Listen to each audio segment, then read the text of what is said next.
इनका budget management, जो इनका फाइनेंशियल मैनेजमेंट है, वो कहीं से दुरुस्त नहीं है, उसमें काफी कमी है। 94 लाख फैमिली सर, वो 6000 की आमदनी उसकी है सर। एक फैमिली में 4.3 आदमी अगर हो जाए तो इसकी आमदनी 1400 रुपया महीना है सर। आज के दिन में पुल नहीं होने के नतीजे में महीने में उनको 2000-2500 रुपए सिर्फ नाव पर पार होने का देना पड़ रहा है। पटना यूनिवर्सिटी को जो सेंट्रल यूनिवर्सिटी के बराबर थी, वो चरागा बन गई है सर। कि हुकूमत की हैसियत सरकार की खूबसूरत दुल्हन की तरह होती है और अपोजिशन के लोग आईना की तरह होते हैं। सिंदूर का श्रृंगार बिगड़ जाएगा और मांग का निखार बिगड़ जाएगा। नमस्कार, लाइव सिटीज देख रहे हैं आप, मैं हूं ताज।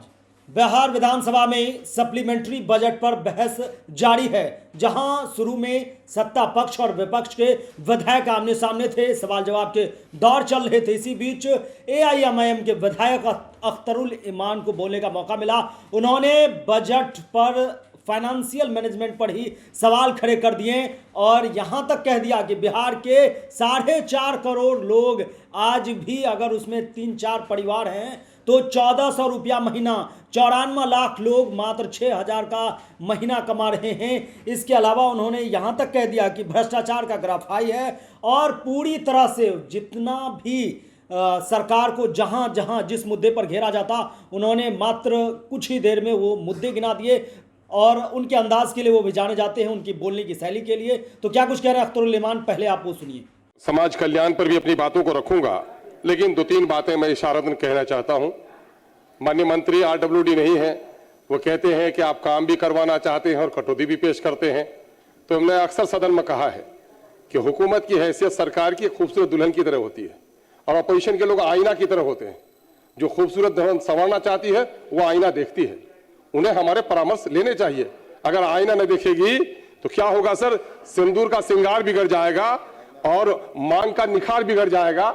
इसलिए सरकार को संवरने के लिए हम आईना दिखा रहे हैं सर। मामला यह है सर कि मैं समझता हूं आजादी के बाद पहली बार ऐसा है कि इस सरकार को गुज़िश्ता 2025-26 के बजट में इनको सबसे अधिक राशि की मांग करनी पड़ी और सबसे बड़ी मांग है महोदय, लगभग 50%। इनका बजट आकार 3,17,000 करोड़ का था और अगर इनके अनुपूरक बजट पहले को देखा 54,000 करोड़, दूसरा सप्लीमेंट्री इनका है सेकंड सप्लीमेंट्री 91,000 करोड़ का और तीसरा अभी मांग रहे हैं 12,165 करोड़, यानी 1,58,000 करोड़ इनका सप्लीमेंट्री बजट है सर। तो बजट में बनाने में सर 10-20% का आगे पीछे हो सकता है। इसके माने ये है कि इनका बजट मैनेजमेंट, जो इनका फाइनेंशियल मैनेजमेंट है, वो कहीं से दुरुस्त नहीं है, उसमें काफी कमी है। महोदय 2 लाख करोड़ के बजट में राज्य चल रहा है। हर एक व्यक्ति 30,000 रुपए के कर्ज में आज के दिन में है। 94 लाख परिवार जिसकी आमदनी माननीय मुख्यमंत्री जी की ईमानदाराना कोशिश के नतीजे में जो जात पर आधारित गणना हुई, 94 लाख फैमिली सर, वो 6000 की आमदनी उसकी है सर। यानी एक फैमिली में 4.3 आदमी अगर हो जाए तो इसकी आमदनी 1400 रुपया महीना है सर। लगभग 4.5 करोड़ बिहारी 1400 रुपये महीने पे जी रहा है सर, फिर भी पीठ थपथपा रहे हैं। ईमानदारी की बात करते हैं तो पूरे देश में सबसे ज्यादा करप्शन यहां पर है। ज्ञान की बात करते हैं तो ज्ञान को दफना दिया गया। पटना यूनिवर्सिटी को जो सेंट्रल यूनिवर्सिटी के बराबर थी, वो चरागा बन गई है सर। आप कहते हैं, अभी जो एक रिपोर्ट आई है एनआईआरएफ की सर, इंजीनियरिंग कॉलेज हमारा एक भी देश के मानक में 100 कॉलेज के इसमें अंदर में नहीं है और उसके मानक में कमी होने के नतीजे में विदेश में नौकरी पाने और मास्टर की डिग्री लेने में उनको दिक्कत हो रही है सर।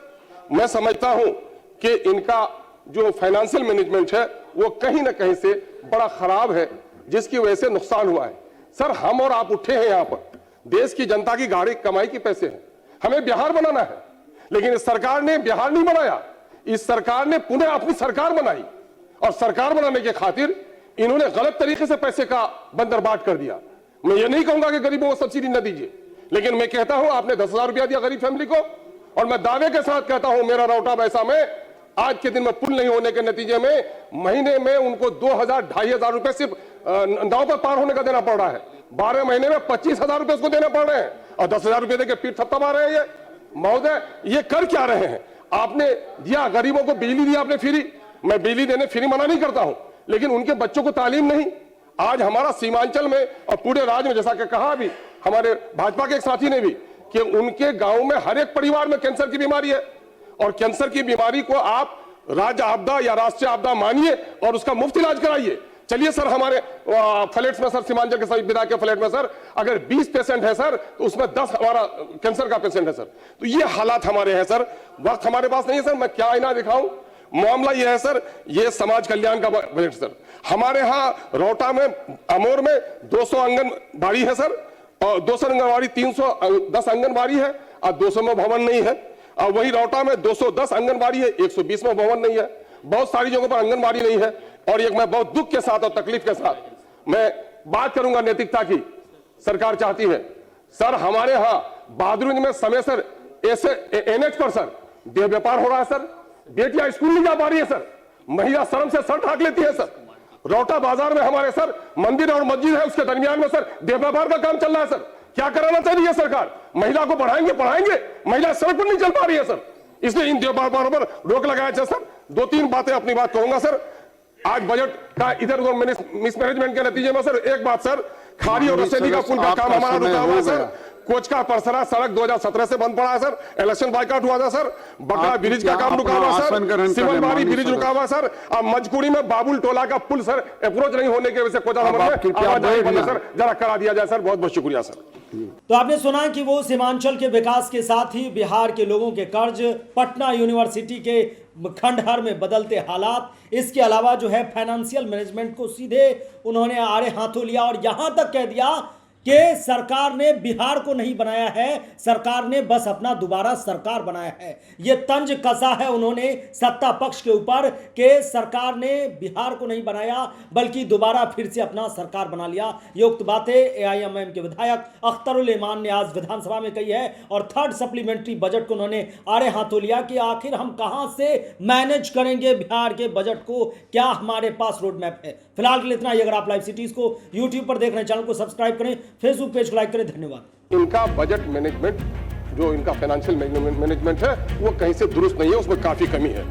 94 लाख फैमिली सर, वो 6000 की आमदनी उसकी है सर। एक फैमिली में 4.3 आदमी अगर हो जाए तो इसकी आमदनी 1400 रुपया महीना है सर। आज के दिन में पुल नहीं होने के नतीजे में महीने में उनको 2000-2500 रुपए सिर्फ नाव पर पार होने का देना पड़ रहा है। पटना यूनिवर्सिटी को जो सेंट्रल यूनिवर्सिटी के बराबर थी वो चरागा बन गई है सर। कि हुकूमत की हैसियत सरकार की खूबसूरत दुल्हन की तरह होती है और अपोजिशन के लोग आईना की तरह होते हैं। सिंदूर का श्रृंगार बिगड़ जाएगा और मांग का निखार बिगड़ जाएगा